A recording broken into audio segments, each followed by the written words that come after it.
I do have to begin admitting that Mr. Trump has upstaged me a bit for this evening, and so it's only fair that I acknowledge his contribution and say a few words about the economics of what happened there, okay? So, and I'm relying here on the European press, which for other reasons I read every day. It's easily done with the internet, by the way. You can all do it. Most major new European papers publish an English edition if you don't speak the language or read the languages.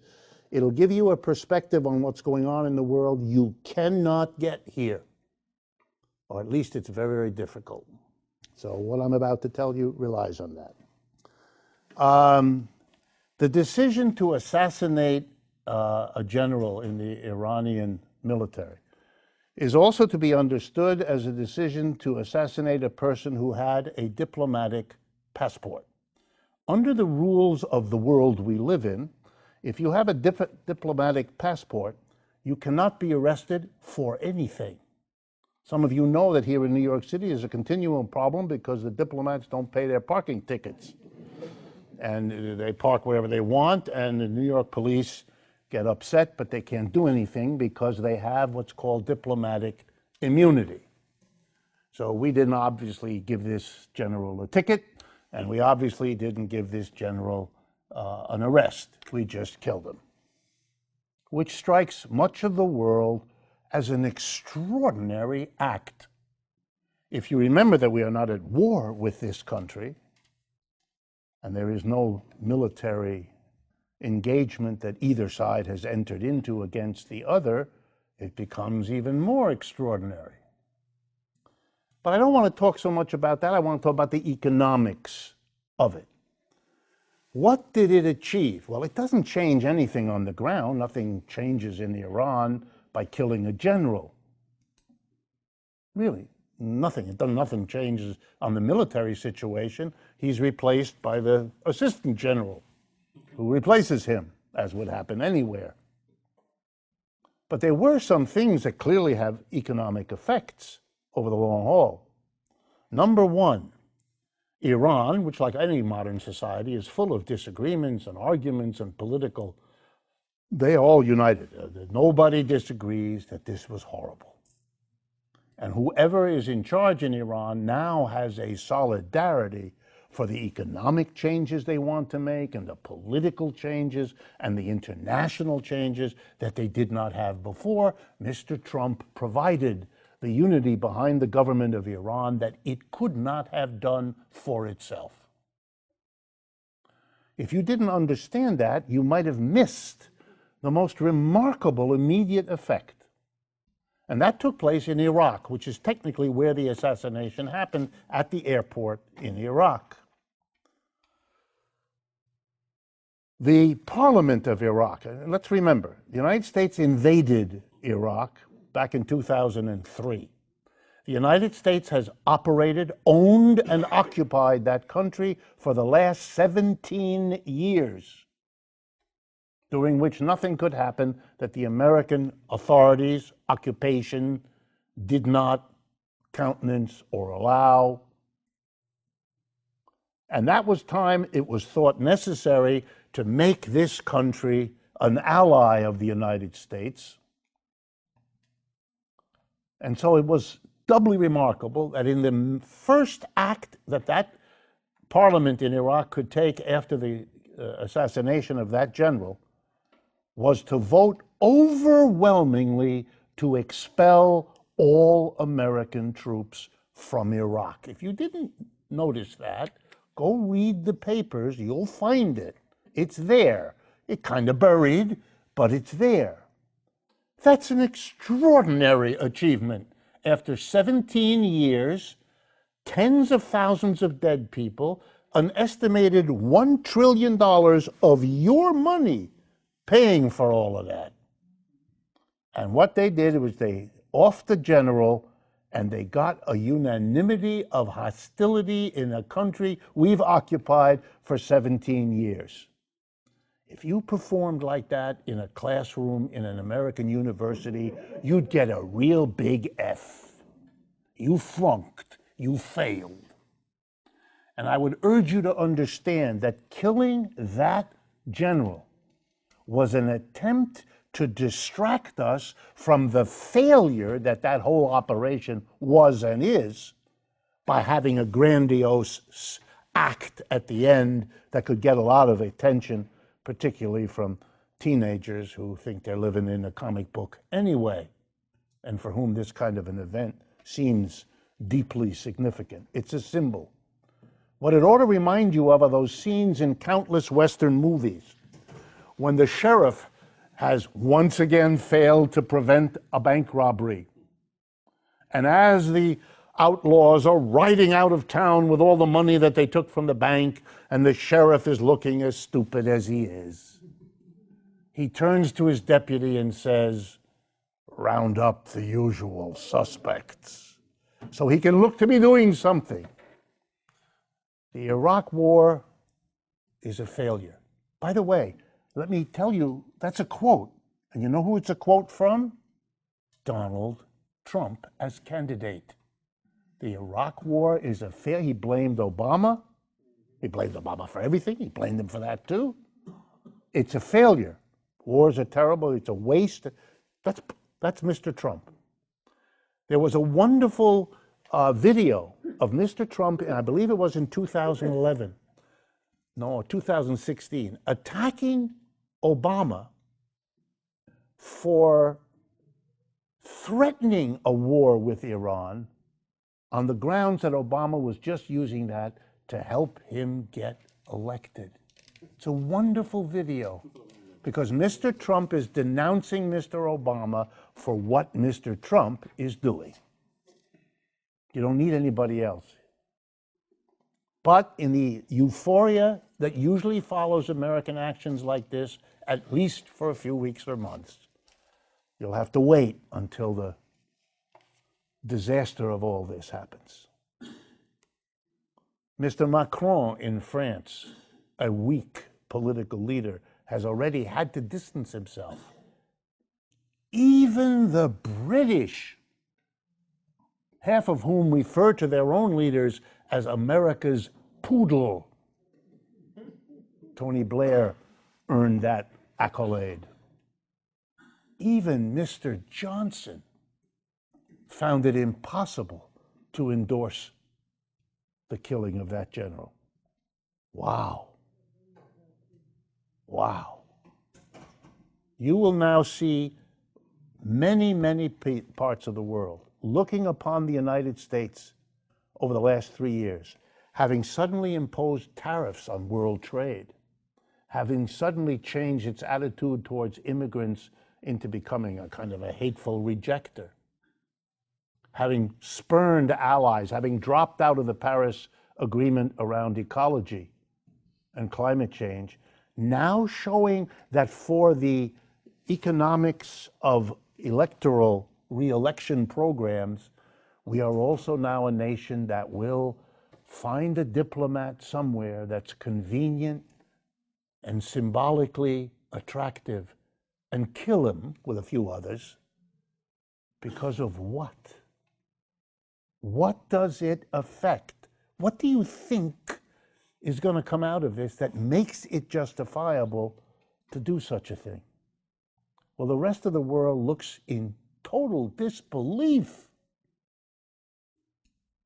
Once again, I think I've told you this in the past, once again, I'm finding myself getting emails from people I know in Europe reminding me that if it's becoming unlivable where you are, we have a nice apartment in the back where you and your family will be safe. It's not that they understand what's going on here, but it gives you an idea of how it looks out there, what we are doing. You ought to think about it. All right, quickly. Bloomberg, the man who is apparently running for something, and those of you who watch the Super Bowl will see an ad he purchased yesterday for $10 million during the Super Bowl. About 14 minutes after he purchased the $10 million ad, the equivalent ad for also $10 million was purchased by the Trump organization. So if you watch the Super Bowl, you will see an ad for one billionaire against an ad for another billionaire, and in between the two will be a picture of the American flag. I can't make more comments. Bloomberg News, which is a very important and pretty good source of financial news, carried an article today about economics. This is a little touchy. I don't mean to pick out the Catholic Church, but it's about the Catholic Church. And what I'm about to tell you is true of other churches too. But this is a story about the Catholic Church. And if you're interested, get today's Bloomberg and you can read it. In that is a story of how the Catholic Church here in the United States has been using the bankruptcy laws in the United States to go bankrupt.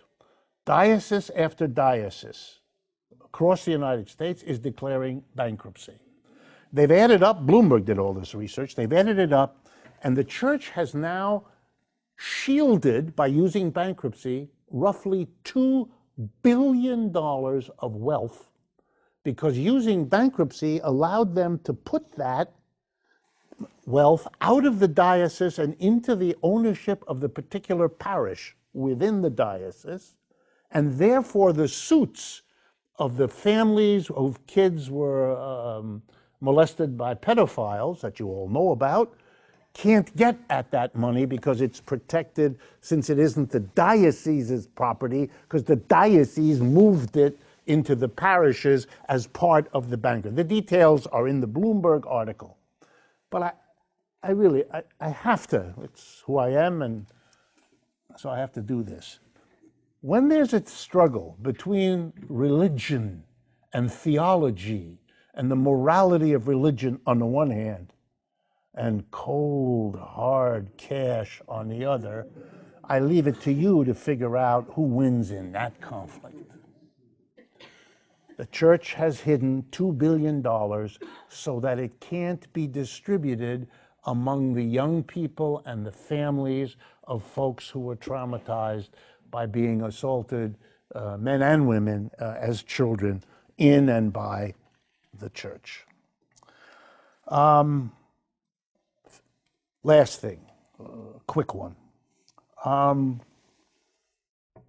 do it now rather than later. When I was growing up, I drank milk because my family thought it was good to drink milk, you know, the old days before we were told not to drink milk. And the milk we drank was always produced by something called the Borden Company. And I remember as a kid, because they had a kind of a logo with Elsie the cow. Some of you may remember Elsie the cow. Well, Elsie went bankrupt this last week. Second major dairy company to go bankrupt in the United States. And the explanation of the CEO I thought was stunning. Because he basically said, what did us in was debt. Now, the way he wrote it, you could be forgiven for believing that debt was some kind of bad thing that fell from the sky and really messed up the milk truck. The idea that the way you get debt is when you take out a loan, which is what they did too much of. And so now that the milk business was in trouble, as Americans don't want milk from a cow, they want milk from oats. I have to be careful here. And from other plant-based, I believe that's the language, right? Plant-based sources. So the poor milk producers have nowhere to go, and nobody wants the stuff anymore. And when you have loaded up on debt and you can't sell milk, it means you can't pay back your debt, you're dead. Okay? It's a sign that there's a debt problem that I'm going to come back to in a couple of minutes. And the last one is General Motors, which announced this morning that it's in tough shape. Some of you may remember in 2008 and 9, General Motors basically collapsed, went into bankruptcy, had to get a $50 billion gift from the United States, some of which it paid back, not all of which. So I want you to understand that GM has been doing real well thanks to all the money you gave it. Mm-hmm. You may not have known it, which is the way this thing is usually arranged, but nonetheless, you did that. And now they're in trouble again. Only this time they're in trouble for a different reason. They bet the farm, all of it. on surviving in an American economy that wasn't buying cars the way it was in the past and isn't buying cars from the American companies the way it used to. So they decided to put all of their effort, poor company, on becoming the biggest producer and seller of cars in and to the People's Republic of China, where they are the #2 foreign car producer after Volkswagen, which is the #1 foreign car producer in China. Over the last 2 years, the Chinese are not buying GM cars. How strange. How strange. And they're now in deep doo-doo because they have big loans like Borden, and they can't sell cars, which means only they're much, much larger than Borden, so the effect of their difficulties, well, you'll all find out in the weeks and months ahead, but don't worry, you won't hear about it from this government or from these media. Last thing before we jump into the main topic. I promised you to say a few words about what's going on in France and in England, because these are very important shapers of the modern world, including what happens here in the United States. First, because I know a good part of what I say here is, how shall I say, not uplifting news. It's news that makes you worry about your survival. The news in France is different. France, which is a special country and has been for at least 2 centuries, France is striking in all the senses of the word. There's a striking situation and there are a lot of people on strike. It is sometimes referred to as a general strike. That's not quite accurate. It isn't general in the sense that everybody is going out. It's not. But it is an absolutely remarkable strike coming after a remarkable year. For over a year, you've had a non-unionized upsurge of popular radicalism called the Yellow Vest Movement. I am sure many of you have seen it. It is still going on, not at the scale it once did, but it's now over a year old. For those of you who've ever tried to sustain a political movement that involves demonstrations week after week, you know what an achievement it is to keep such a thing going for a year, or over a year now. Extraordinary. So France already extraordinary. Then on the 5th of December, by the way, Mr. Macron, the leader, tried everything he could to stop the Yellow Vest movement and basically failed. By the way, including getting rid of the tax increase on fuel that started the whole thing off a little over a year ago. He gave in on that early on. By that time, it was too late. The demonstrators had gone on to demand not just the removal of those taxes, but the removal of Mr. Macron, which he didn't feel like doing. On December 5th, so a little over a month ago, the labor movement decided, heavily influenced by what they saw in the Yellow Vest movement, they decided to say to Mr. Macron that the second big act of his leadership was unacceptable. That act was to change the pension system in France. In France, almost everybody gets a pension, but there are 40 or 50, 42, I believe, different pension systems that have been developed over the years. This one is regional, that one has only this industry in it, and so on. And Mr. Macron used a very old political ploy. That's too many, 40, it's confusing. I am going to update it and restructure it. But when you read the fine print, the updating and the restructuring happened just by accident to also reduce the pension benefits that the French people could get, with the biggest single method of reduction being the extension of the years. You wouldn't become eligible, I'm trying to remember the exact years, I think 62 to 64, that's right. Instead of being eligible for retirement at 62, you would have to wait till you're 64, something like that. But of course, since you've been pumping money in, you have to wait, there's less pension. And by the way, this is often your money that you put away, that they're now not going to give you. Okay, so the French unions, who had not been part of the Yellow Vest operation, decided this was unacceptable. There are 4 union associations of unions, big ones, federations of unions in France, and 3 of them got together and said, no, you're not going to do this. The French like this kind of activity. They like it as much as Americans seem not to. Why that is, I leave to your imagination. I don't know. And so they went and they said, we're going to go on strike about it. And one union didn't go along, but fortunately, Mr. Macron's utter incapacity to understand any of this led him to make statements which got that 4th union, which is the most moderate, also to join. So by the time things hit, within a day or 2 of the start on the 5th of December, all the 4 unions were together saying, we will not allow this pension reform to go through. And they have been on strike now since December 5th without interruption. They chose as their major focus the rail transportation system in France. That means the metro, which is their subway in Paris, the RER, which is the suburban feeder rail system into Paris, and a variety of other of the rail system, the SNCF as it's called in France. And that system has been badly compromised, literally, to this moment that we are speaking. A huge demonstration has already happened several times. The next one is scheduled for tomorrow. So you can expect, those of you that are interested in the media, check tomorrow. By the time you get up, which it's 6 hours later there, will be underway in France. This is the longest rail strike in the history of France. This rail system dates back to around the 1930s or earlier, but the modern one is the 1930s. They've never had a strike lasting this long.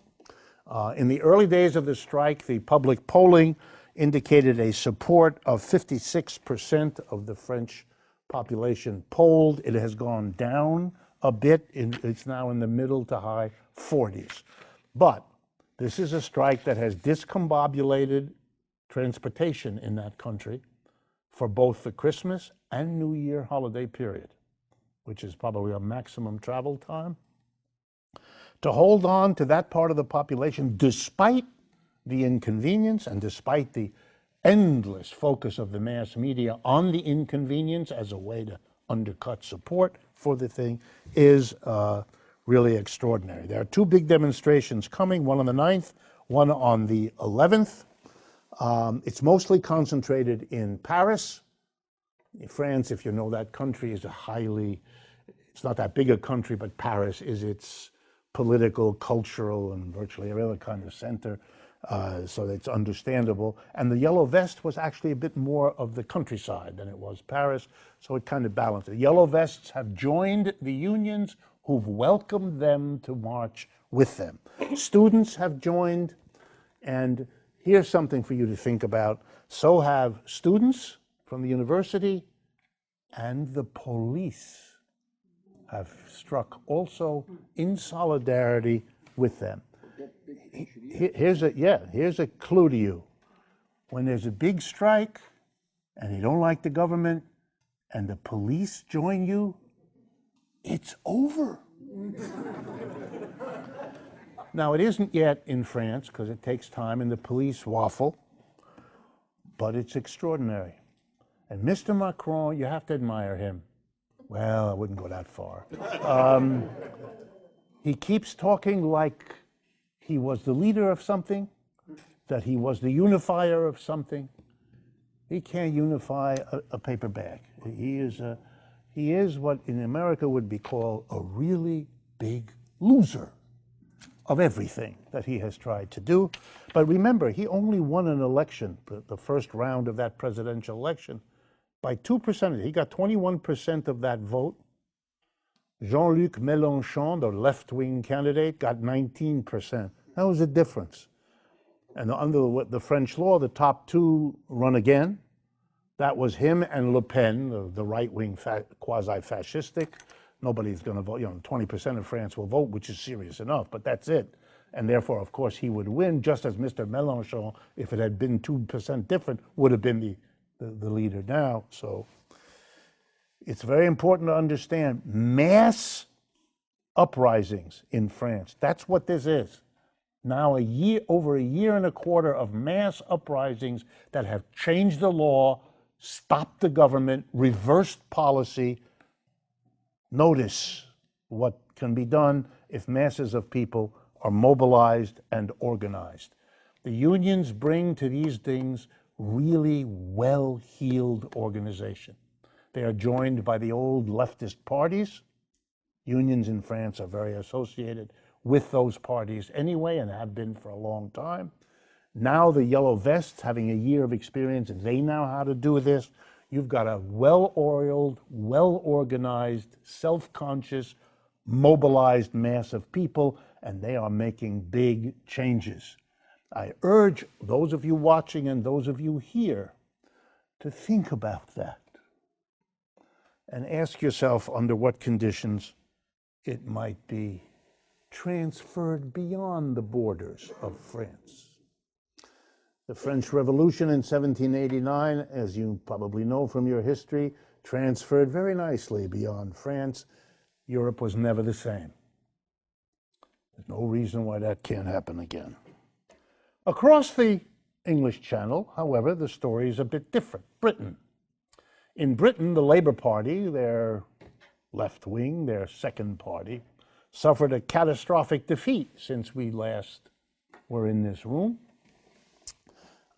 Jeremy Corbyn, who's best probably understood as a kind of Bernie Sanders over there, announced that he would no longer be the leader of the party as his acknowledgement that they were badly defeated in the polls. What? Okay, yes. Boris Johnson is the new head of the... he refers to himself as the Trump of Great Britain. So you can do with that whatever you want. He is a bad boy who says things like Trump does a lot.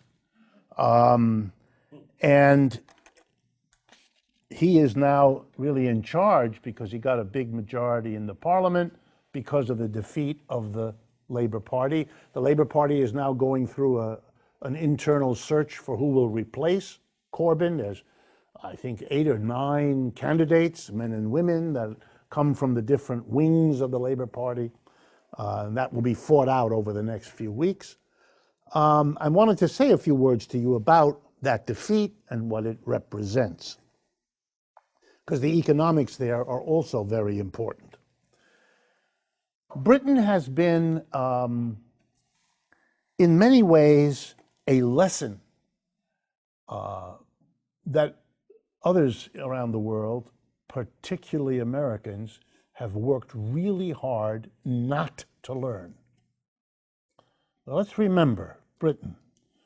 In the 18th and 19th century, the British Empire ruled the world. The British loved to say that the sun never sets on Britain because there's always some part of the world that's in the sun, and Britain has that part.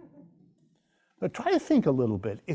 What is Britain? It is a small, wet island off the mainland of Europe. That's what it is. Okay? It became the empire that ruled the world. That is really a tiny little corner, able for a short time to be a global empire. It's extraordinary. But what happened in Britain, which is the lesson, is what had happened to every empire. The Roman, the Dutch, all the ones, Greeks, all that you can look at. They made money off their empire. They made their empire pay. The British policy was to take a colony and make sure that the colony paid whatever the costs Britain had to get it, to take it, and to administer it. One of the reasons Kenya produces coffee and Uganda produces cotton and Egypt produces cotton, because the British, who got there and took these places, put those crops there because that was profitable for them to do it. Those were not crops in many of these countries that ever grew there before. That was the empire that was making these decisions, thereby condemning these people to be coffee farmers or cotton farmers, etc., etc. And it worked. Britain was a fantastic empire. But as it developed these countries, sooner or later, these countries began, as they developed their merchants and their producers, they began to have an idea, we want to do things our own way. And we don't want to be ripped off by the British all the time. We would like to, I'm talking to Americans. One of the places this happened most dramatically was here. We were a British colony until we didn't want to be anymore. And then we made I know this will come as a shock, a violent revolution against the British. We took up arms. We killed them in sizable numbers. And to everybody's surprise, we defeated them. But they didn't give up. They didn't get the lesson either. So in 1812, which wasn't that many years later, they tried again. And we had the War of 1812, where the British were defeated again. Then they gave up. 2 was enough. And by that time, they were having trouble from other parts of their empire, like India and so forth. So the British changed their approach. They tried to hold on to certain advantages, but it didn't really work. They toyed, I assume most of you know, they toyed during the American Civil War of cutting a deal with the South in order to reestablish a dominant control here, especially because their empire was built on cotton textiles, and cotton came from the American South, nowhere else, nowhere else in the United States. Anyway, it didn't work. And what do we have?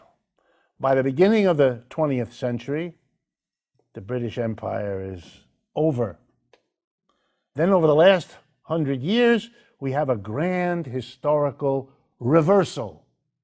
The colonizer becomes the colony, and the colony becomes the colonizer. They reverse places. Across that time, the British said, you Americans, you're cheating. You're stealing our intellectual property. They didn't use those words, but that's what they meant. You're taking our trademarks. You're copying what we know how to. You're cheating. I hope this sounds familiar. Did it work, these attacks, these denunciations? No. Britain is now really, with Brexit, going back to what it was, a small, wet, offshore island of Europe. What's the lesson here? The lesson here is what we, the United States, is trying to do to China has exactly the same profile coming down the pike. And the only question is it going to take a war under modern circumstances to teach that lesson? Or maybe human beings could learn that you better live with, because the mark of what's going on in the world, as I'm going to say to you in a few minutes, is that this story is being replayed with the role of England and Britain now being taken by the United States.